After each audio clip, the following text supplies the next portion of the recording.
Primeiro, essa questão para compreender, para situar um pouco em perspectiva qual é enfim, o desafio que nós estamos enfrentando. Na verdade, já desde a década de 80, estava claro que nós estávamos com uma situação complicada no Brasil. A nossa Constituição foi aprovada em 88, o Muro de Berlim caiu em 89, aquilo já era uma confusão bastante grande, não havia muita clareza sobre o que fazer e o que não fazer.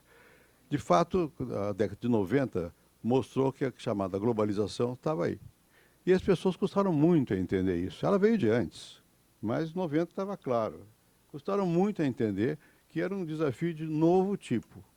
Pô, coube a nós, em parte, tentar equacionar a situação. Quer dizer, o que você faz com um país cuja raiz fundamental da sua cultura é fechar a economia, é dar mais força ao Estado, e o Estado dá a mão aos empresários para que eles cresçam, né, e aumentar o consumo? O que você faz num país quando ele, de repente, não pode mais ser assim? Porque tem que abrir a economia está toda interrelacionada, o setor financeiro nem se fale, as redes não só sociais, mas financeiras também. Então, o desafio era esse. E isso foi difícil de fazer as pessoas entenderem. Mas esse é o papel do líder, né? É, o papel do líder, entender. Então, qual foi a reação? Ah, vocês são neoliberais. Não é neoliberal coisa nenhuma. Mudou o processo produtivo, mudou a tecnologia, mudaram os meios de comunicação, os meios de transporte. Você tem que se situar nesse novo mundo. Você tem que definir qual é o problema nacional nesse novo mundo e não no mundo do passado. Muito bem. A duras penas, isso foi avançando e tal, conseguimos alguma coisa, trabalhar aqui aí sempre com dificuldade, é natural que seja, mas bem ou mal, e com crises, e várias crises, etc., também fazendo erros, etc., mas foi indo, vem o Lula. Bom, no primeiro momento, o que aconteceu? Dava a sensação de que, bom, entenderam qual é o desafio, né? Veio Palocci, nós tínhamos feito aquela transição preparada. Palocci levou 3 meses como ministro sem pasta no meu governo para poder receber as instruções da situação e tal. O Palocci entendeu bem e voltamos ao orçamento que eles queriam, fizemos uma transição e aquilo dava a impressão de, bom, finalmente o Brasil tem um rumo, vai aí, tem o tripé, tem não sei o quê, aí tem símbolos, essas coisas todas que vão funcionar, disciplina fiscal e tal e coisa. Isso foi indo razoavelmente bem. Bom, aí saiu o Palocci, não é o Palocci, a situação permitia, eles entenderam a questão. Vem a crise. Bom, na crise, deu a sensação que você tinha que fazer uma coisa anticíclica, né? E deu a sensação ao governo, Dilma à frente, de que, porque o Guido não estava à frente de nada, mas a Dilma à frente, ela dizia, não, agora nós sabemos, agora nós vamos fazer o que é necessário fazer, o que é bom mesmo, não é isso que foi feito até agora. E começaram a destruir paulatina e progressivamente os instrumentos que nós tínhamos posto em prática para modernizar o Brasil. E fizeram isso que você descreveu aqui. Foram destruindo um por um os pilares e tal. Só que nesse meio tempo, e esse é o segundo ponto que eu quero chamar a atenção, houve também um novo pacto sociopolítico no Brasil. Por quê? Porque, na verdade, houve a decisão também de colocar o BNDES e todo o instrumental público a serviço das empresas. Ao mesmo tempo que a Bolsa Família alimentava os anseios dos mais pobres, o grosso do recurso foi outro, e foi dado às empresas. Algumas delas. Quando foi nomeado presidente do Banco Central, um amigo meu, Luciano Coutinho, que eu conheço desde jovenzinho, BNDES, eu dei uma entrevista a Isto é Dinheiro, digo, agora é um perigo, porque o Luciano acredita nisso, era o modelo coreano, né? Então vai escolher os campeões nacionais e vão solidificar um bloco de poder. Esse bloco de poder, solidificado não só pelo BNDES, fundos de pensão, Caixa Econômica, Banco do Brasil, deu aquela alegria ao todo o empresariado brasileiro, à classe média também, e era Lula, era Deus. Aquele bloco de apoio real. Né? Anéis burocráticos, como eu chamava.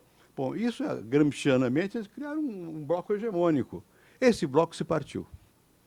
Se partiu no começo, qual foi a percepção? O Lula era bom, a Dilma é má. Não é nenhuma coisa nem outra, que o bloco se partiu porque esgotou o modelo econômico. Esgotou. Não é? As primeiras reações da sociedade, bons os tempos do Lula. Não perceberam que os tempos do Lula levaram a isso. Não é? E a Dilma, não é a Dilma ela foi autora de muitas dessas transformações e vítima disso tudo junto também. Né? Agora estourou tudo, o bloco se arrebentou, e aí a arrebentação final está sendo agora.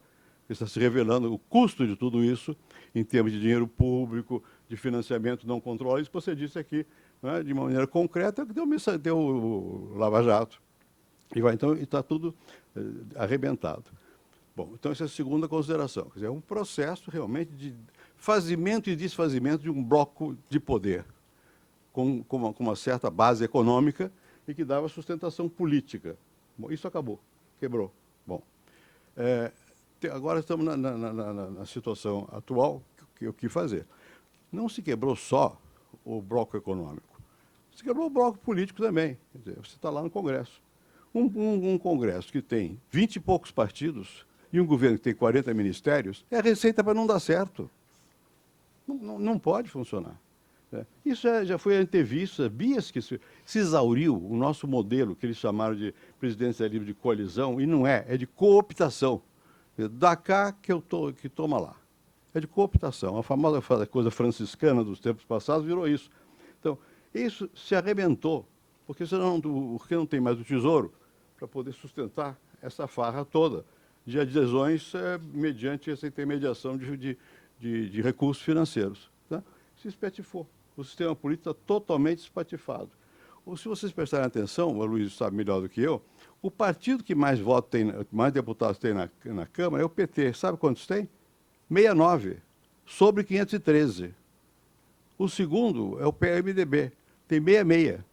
E o terceiro é o PSDB, tem 54. Somos três, dá 180. 180 e poucos. Não chega a pouco mais que um terço da Câmara. Como é que você governa? Sendo que desses três, dois estão mais ou menos aliados e um é contra. Como é que faz? Como é que você faz funcionar o sistema político? O sistema está esgarçado também. Diga-se de passagem, eu já disse isso aqui uma vez, eu disse, estou dizendo aqui, a todos os presidentes vivos, inclusive o presidente da República. A todos. Naquela vez que fui para a África do Sul, disse, olha, o sistema acabou, está esgotado, nós somos todos responsáveis, estava na hora de agir. Ninguém quis agir. Ninguém quis agir, nada. Não quero, deixa comer. Então, nós temos uma situação realmente muito complicada, porque não é só o sistema econômico que se arrebentou, o político se arrebentou também. E nessa situação, como é que você sai dessa? Eu me lembro que quando nós tivemos a crise dos anões do orçamento, que foi no final do governo Collor, passagem para o governo Itamar, que era também corrupção na comissão de orçamento, não sei o quê, um grande processo. Bom, eu fui ministro nessa ocasião, e havia, o Clóvis se lembrará disso, uma tremenda desconfiança. Como é que nós vamos fazer alguma coisa se não tem governo? Eu digo, olha, a única possibilidade de fazer alguma coisa é agora. Porque quando tem governo, quer dizer, quando está organizado tudo, os interesses organizados não deixam controlar a inflação. A desorganização era tal, mas ali nós tivemos uma vontade política e uma visão do que tinha que fazer e um programa. Então, empurramos goela abaixo, não goela abaixo, falando com o país, mas goela abaixo do Congresso, uma série de medidas que, em situações normais, não seriam votadas. Agora é a mesma coisa, só que falta quem faça isto. O ministro Levi é um técnico, não é um líder político, não vai fazer isso. Não vai. Eu me lembro, a Luiz se lembrará também, e outros aqui presentes também, eu ia para o Congresso, era ministro da Fazenda, mas eu era senador, e fui líder do PSDB e do PMDB. Então, eu tinha autoridade moral para enfrentar o debate no Congresso. Não é tem que fazer isso. Quero ver um tecnocrata enfrentar os senadores. Não enfrenta. E para fazer isso que eu fazia, tinha que ter a cobertura do presidente da República, que eu tinha. Então, é uma situação política muito difícil. Não é o caso de nós estarmos especulando aqui quais são, que saídas poderá haver. Mas eu acho que o Luiz esboçou aqui no final e disse uma coisa. É tão complicada a situação que realmente é imprevisível, mas haverá, a opinião pública vai ter peso. Vai ter peso nisso. Porque a desmoralização simultânea do sistema econômico e do político faz com que as pessoas comecem, essa coisa que você diz, de bater panela, né? Bom, vai ter peso a opinião pública. E em algum momento isso acaba afetando os que conduzem a política. Não é que seja fatal que aconteça isso, mas não se pode minimizar essa questão. O Luiz diz com muita propriedade que a quem tem responsabilidade política também não cabe você acirrar um processo e não sabe para onde vai dar. Não é? Mas você não pode também se eximir da responsabilidade em certos momentos, dizer, olha, tem que tomar tais e tais medidas, tem que juntar tais e tais forças. Depende do clima que vai se criando. Em outros países aconteceu isso. A Itália teve um processo parecido, que foi resolvido pela mano política. Ou seja, a justiça avançou a um ponto tal que destruiu o sistema partidário. Não teve boas consequências, porque veio o Berlusconi, mas disse por acaso, podia ter tido outras consequências. A justiça fez, avançou. Eu não sei se a nossa justiça terá força para avançar, dada a quantidade de altos personagens envolvidos no processo. Mas esse é um caminho. Justiça mais protesto da sociedade. Oxalá os próprios líderes políticos, oxalá, entendam que tem que mudar as coisas.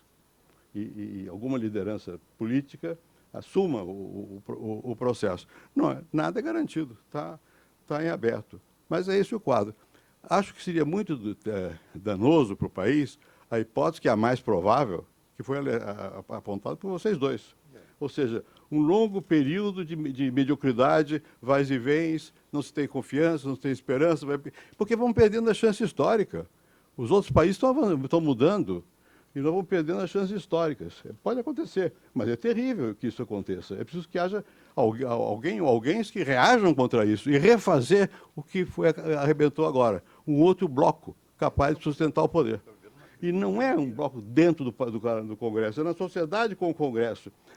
E na justiça e a rua, tratando de botar mais pressão, mas a sociedade e o Congresso vão ter que refazer seus caminhos, seus meandros, para que seja possível constituir uma nova situação de poder. Porque não dá para se dizer, tira a presidência da República, não adianta nada. Não adianta nada. Vai fazer o quê depois? Você tem que criar, constituir um polo e ter uma visão do que dá para fazer. E com uma certa sensibilidade política. Bom, eu já falei além do que eu queria. Palavra aberta.